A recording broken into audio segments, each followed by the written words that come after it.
পুরা অর্ধেক পথ এসে ক্লান্ত। তো আমার বন্ধু রাফি, তুমি ছোট করে হচ্ছে তোমার এই জার্নি এক্সপিরিয়েন্স একটু বলো। ভাষায় বলে প্রকাশ করার মতো না, সত্যিকার কথা যেটা।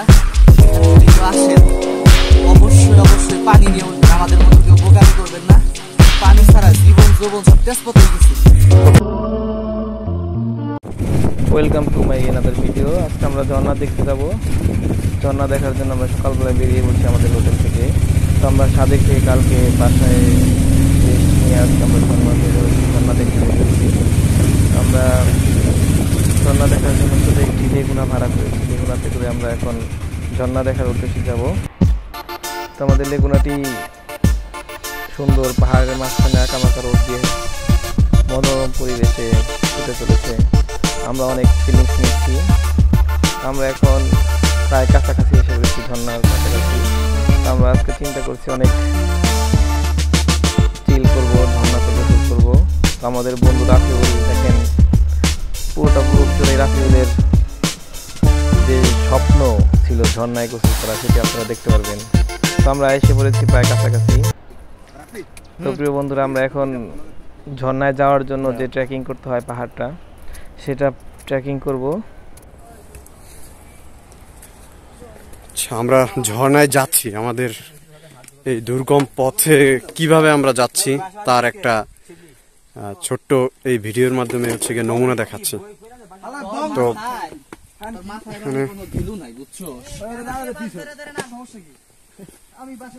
আমরা খুবই শঙ্কিত এবং ভয়াবহ অবস্থায় এখানে আছি। বাঁশ নেই, যার কারণে হচ্ছে গিয়ে যাওয়াটা খুবই কঠিন হয়ে যাচ্ছে। পাহাড় পর্বত আর এত সৌন্দর্য, খালি একটা কথাই মনে পড়ে, তোমরা তোমার রবের কোন কোন নিয়ামতকে অস্বীকার করবে।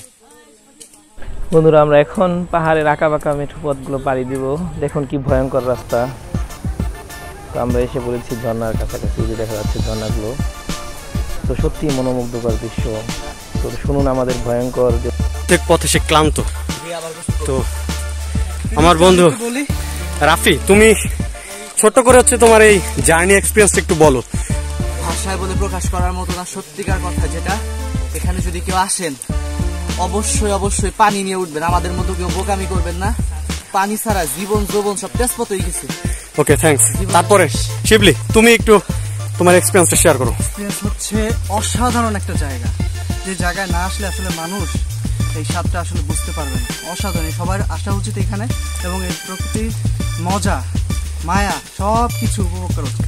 থ্যাঙ্কস স্যার, তুমি তোমার এক্সপিরিয়েন্সটা একটু বলো। আসলে অনেক কষ্ট করে এবং যাইতে হচ্ছে কষ্ট করে, কিন্তু এটার ভিতরে যে একটা ফিল, মজা, এই যে অ্যাডভেঞ্চার, এটা আসলে কোথাও পাওয়া যায় না। এই কষ্ট করলেও মনের ভিতরে শান্তি লাগতেছে। আসলে পানি নিয়ে ওঠার ছিল, কিন্তু পানিটা না এনে আমরা একটু ভুল কাজ করছি। ধন্যবাদ স্যার। পারাবি, তুমি যদি তোমার এক্সপিরিয়েন্সটা একটু শেয়ার করতে। ফার্স্ট এক্সপিরিয়েন্স শেষ হয়ে গেছে। ওকে, জায়গাটা অনেক সুন্দর। মানে এত কষ্ট করে যাওয়ার পরে যখন এই জায়গাটা দেখছি, কষ্ট করে মনে করে ভুলে গেছি যে উপরে ওঠার পরে আবার নেক্সট টাইম আর যাবো। আর যাওয়া হচ্ছে সবাইকে অ্যাডভেঞ্চার নেওয়ার জন্য এখানে। ধন্যবাদ ফারাবি। তারপরে শাকিল, তুমি শেয়ার করো। আসসালামু আলাইকুম। অনেক কষ্ট হয়েছে, সর্বোপরি কথা এটাই যে কষ্টের পরে স্বস্তি আছে। আল্লাহ বলছে যে নিশ্চয়ই কষ্টের সাথে স্বস্তি রয়েছে। কষ্ট করেন, কষ্ট করে যান, দেখবেন অনেক ভালো লাগলো, কোনো অসুবিধা নাই। আমার বন্ধুরা আছে, ওনারা অনেক কষ্ট করছে। আর আরেকটা কথা, জুতা আপনারা যারা যাবেন বৃষ্টির দিনে, জুতা একটু এইরকম জুতা পরে যাবেন। জুতাটা দেখাও, সোল এরকম থাকা উচিত নিচে। আচ্ছা, ইতিমধ্যে আমার বন্ধুদের রেস্ট নেওয়া অবস্থায় হচ্ছে তাদের এক্সপিরিয়েন্স শেয়ার করে দিচ্ছে। আসলে এখানে ঘুরতে আসলে কেমন কি দরকার, তারপর হচ্ছে গিয়ে কি কি প্রয়োজন থাকতে পারে, তারপরে ঘুরতে আসার এক্সপিরিয়েন্সও মোটামুটি শেয়ার করছে। আমি ইতিমধ্যে আপনাদের সাথে শেয়ার করছি আমার ঘুরতে আসার এক্সপিরিয়েন্স। আমি আবারও বলছি যে এইখানে যে এত সুন্দর, এত মুগ্ধতা, যদি পৃথিবীর সমস্ত সৌন্দর্যের এবং শব্দ ভান্ডার দিয়েও যদি একে ব্যাখ্যা করা হয়, যে সৌন্দর্যের ব্যাখ্যা দেওয়া হয়, তাহলে আমার কাছে মনে হয় যে এই সৌন্দর্যের ব্যাখ্যা মোটামুটি হচ্ছে গিয়া, মানে মোটামুটি আর কি চালিয়ে দেওয়ার মতো একটা ব্যাখ্যা, পর্যাপ্ত ব্যাখ্যা নয়। বা এটা